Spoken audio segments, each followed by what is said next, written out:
Bonjour à tous, c'est Ulrich de Frandroid. Nous venons de faire la queue pendant 1h30 pour mettre la main sur le Xiaomi Mi 5. Voilà nos premières impressions sur ce nouveau smartphone chinois. Ce matin et pour la première fois en Europe, Xiaomi a présenté par la voix de Hugo Barra, un ancien Googler, donc son vaisseau amiral, son flagship, le Xiaomi Mi 5. Donc le Xiaomi Mi 5 a été dévoilé en 3 versions de 260 € à 400 €. Sur la version à 260 € jusqu'à la version à 400 €, on trouve le même processeur, c'est le Qualcomm S820. C'est le même processeur que vous avez sur le Galaxy S7 ou encore sur le G5. Donc à ce prix-là, c'est quand même déjà incroyable. Mais c'est pas tout. On a pu le prendre en main, la finition est juste incroyable.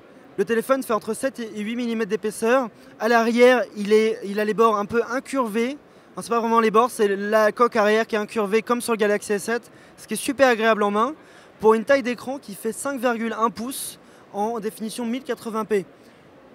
L'écran en plus a un très bon contraste et une très bonne luminosité d'après ce qu'on a vu. Il a été annoncé par exemple à 600 nits de luminosité, ce qui devrait lui donner beaucoup d'avantages en pleine luminosité en termes de lisibilité. Pour le reste, on retrouve sur le dessus un port infrarouge qui a disparu sur le Galaxy S7. Nous avons pu tester l'application pour pouvoir donc télécommander son téléviseur ou son magnétoscope. Moi je trouve que c'est très utile d'avoir ça sur un téléphone, surtout quand on perd sa télécommande. On a sur le dessous une connectique USB type C de type USB 2.0. Donc aujourd'hui c'est devenu un standard, Xiaomi s'y met. On a également à l'arrière un capteur photo qui est le même qui équipe le Mate 8. Donc c'est un capteur Sony de 16 mégapixels. Ce que vous avez et qui est vraiment intéressant, c'est que Xiaomi le protège par du verre de saphir, ce qui devrait du coup le protéger un peu plus sur le long terme. Il est capable de filmer en 4K et on a pu jouer un petit peu avec le capteur photo. Il a un mode manuel qui est assez avancé, donc il y a un mode macro qu'on a trouvé assez efficace. Et il a également aussi un mode picking qui permet de voir exactement où est la mise au point. C'est ce qu'on retrouve aujourd'hui sur certains hybrides ou certains compacts. Xiaomi a plutôt innové dans le sens où ils ont intégré en partenariat avec une société un stabilisateur optique 4 axes. Et donc en gros, pour pouvoir, on n'a pas pu le tester dans nos conditions, mais pour pouvoir vous expliquer ce que c'est que vous allez pouvoir prendre des photos un peu moins floues, en tout cas rater un peu moins de photos, ça devrait stabiliser mieux l'image. Pour le reste, il est donc tout en verre et tout en métal, donc tous les côtés sont en métal, une très très bonne finition. Et on a la version Xiaomi Mi 5 Pro que vous retrouvez pour 400 € qui intègre du coup de la céramique à l'arrière, un peu comme le OnePlus X, il y avait une version céramique. Pour le coup, nous on a eu là en main la version 64 Go avec du verre à l'arrière, donc la version classique j'ai envie de dire. Le téléphone était super réactif.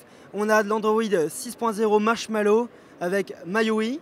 Donc l'interface que vous avez certainement déjà installée sur votre téléphone si vous êtes fan d'Android. C'est une interface chinoise, vous allez retrouver tous les widgets et vos applications sur des bureaux, en fait sur un bureau, sans tiroir d'apps. Donc on a retrouvé énormément d'options, on a pu un peu se balader dans les options, on a pu tester le capteur biométrique, du coup qui se situe sous l'écran, entre deux boutons tactiles. Un peu comme le Galaxy S7, le capteur a été vraiment rapide. J'ai pu faire dizaines de tests de déverrouillage avec le doigt et on n'a même pas le temps de se rendre compte que le téléphone s'est déverrouillé dès qu'on pose le doigt sur le téléphone. Donc ça, c'était plutôt efficace. Donc qu'est-ce que pensez de ce Xiaomi Mi 5 ? C'est assez intéressant.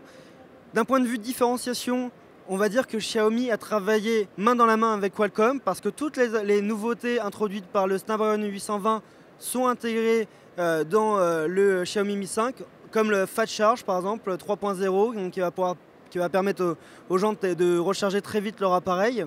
On a une batterie de 3000 mAh pour rappel, donc ce qui est plutôt bien.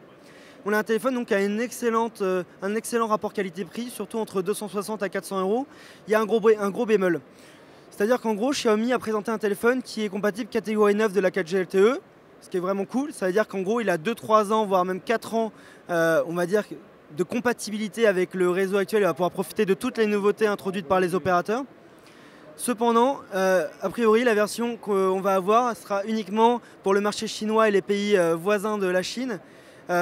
Et du coup, on n'aura pas la bande de fréquence 800 MHz, ce qui devrait limiter vraiment l'usage en France. Ce que je trouve dommage, c'est dépenser entre 260 et 400 € pour un téléphone qui du coup va être handicapé sur les réseaux télécoms actuels, surtout que la bande de fréquence 800 MHz en France est de plus en plus utilisée par les opérateurs mobiles.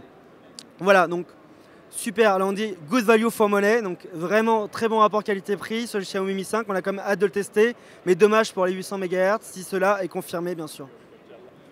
N'oubliez pas de vous abonner à notre chaîne YouTube pour retrouver tous les tests et les prises en main.